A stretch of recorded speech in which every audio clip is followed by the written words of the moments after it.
Ainsi, un immense cratère, en plein cœur du pergélisol glacial de Sibérie, s'élargit depuis plusieurs décennies, peut-être même depuis des siècles. Nul ne le sait vraiment. Il évoque une porte vers les enfers, mais son nom officiel est le Méga-Slump de Batagaïka.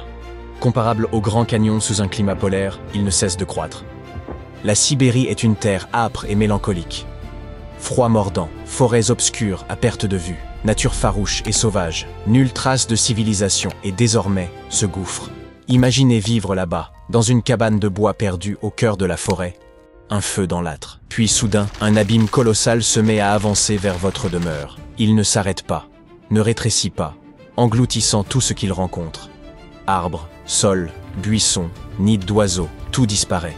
Mais qu'est-ce donc? Le méga-slum de Batagaïka prit forme après l'effondrement d'une pente des hauts plateaux de Yana. En s'écroulant, la roche mit à nu d'anciennes couches de pergélisol. On l'observa pour la première fois en 1991 grâce à un satellite, mais nul ne sait depuis combien de temps il existait déjà. Cette nappe glacée, demeurée intacte près de 650 000 ans, s'est désormais réveillée.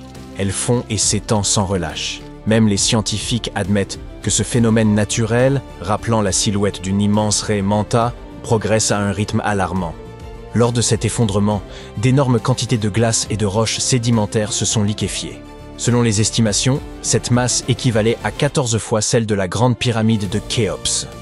Ces dernières années, le rythme d'affaissement des parois a varié de 5 à 15 mètres par an.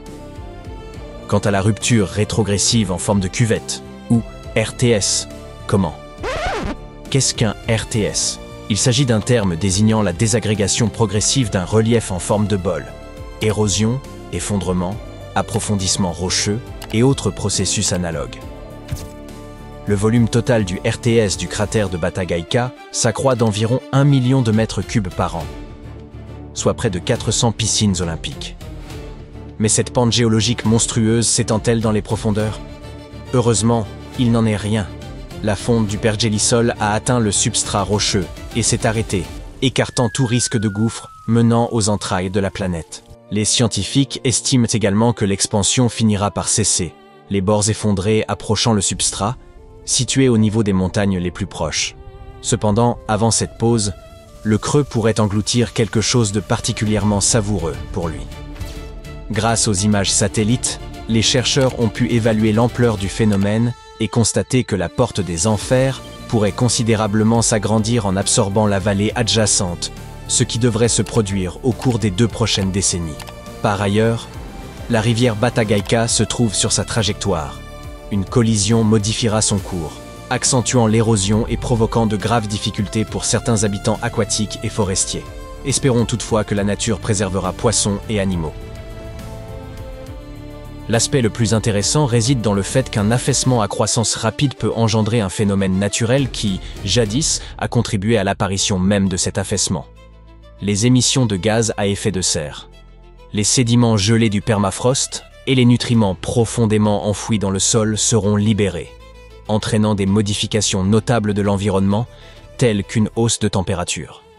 Ces variations climatiques furent jadis responsables de l'effondrement de la pente sur les hauts plateaux de Yana et de la création de la porte de l'enfer.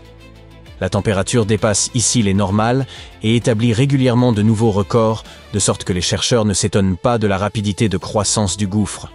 Qu'est-ce qui pourrait freiner cette destruction? Seul le retour à des conditions climatiques ordinaires. Mais qui peut prédire quand cela se produira?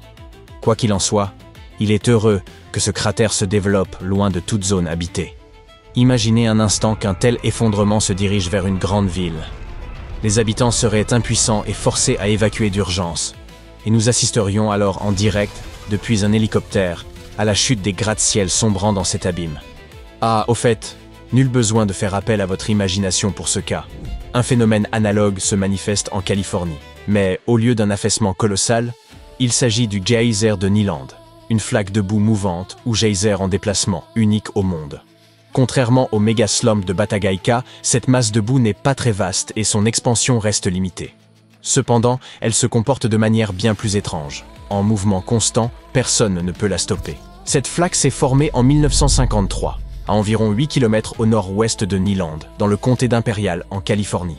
Chaudron de boue typique au départ, elle laisse rester inerte un temps avant de se décider, en 2007, à ignorer les lois géologiques et à se déplacer vers l'ouest, bien que la date exacte demeure incertaine. Au début, la flaque prenait son temps et se déplaçait très lentement.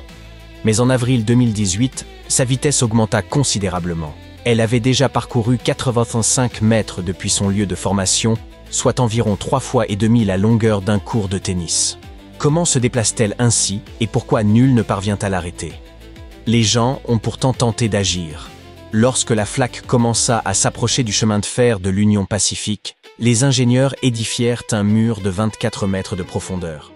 Et pourtant, la Terre en mouvement s'infiltra sous cette barrière et réapparut de l'autre côté.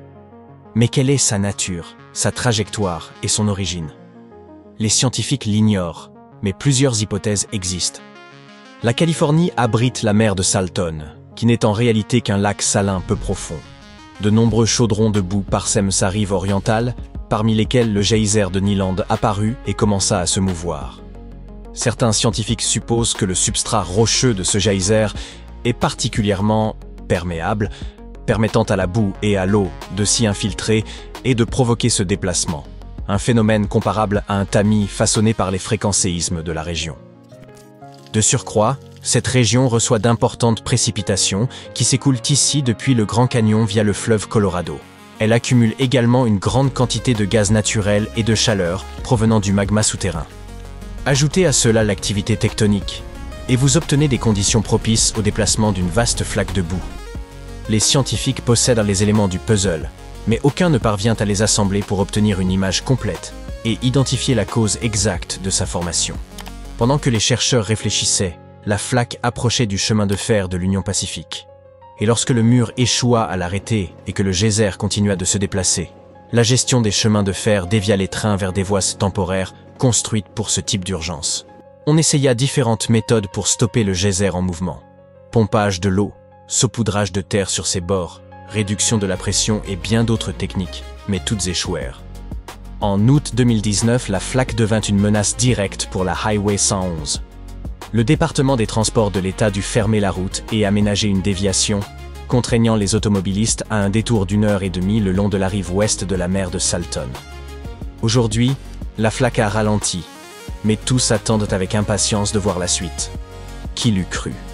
Vaisseaux spatiaux venus d'autres galaxies, météorites, apocalypses zombies, cataclysmes mondiaux. Tant de menaces imaginées pour l'humanité se révèlent que finalement moins redoutables qu'une simple flaque de boue mouvante. Pourtant, cela n'inquiète guère les habitants. Géologues, ingénieurs et bâtisseurs contemplent ce miracle de la nature avec émerveillement, tout en restant impuissants face à son inexorable progression. Mais si l'on y réfléchit, il serait sans doute possible d'agir. Creuser un immense trou devant la flaque et y allumer un grand feu, par exemple.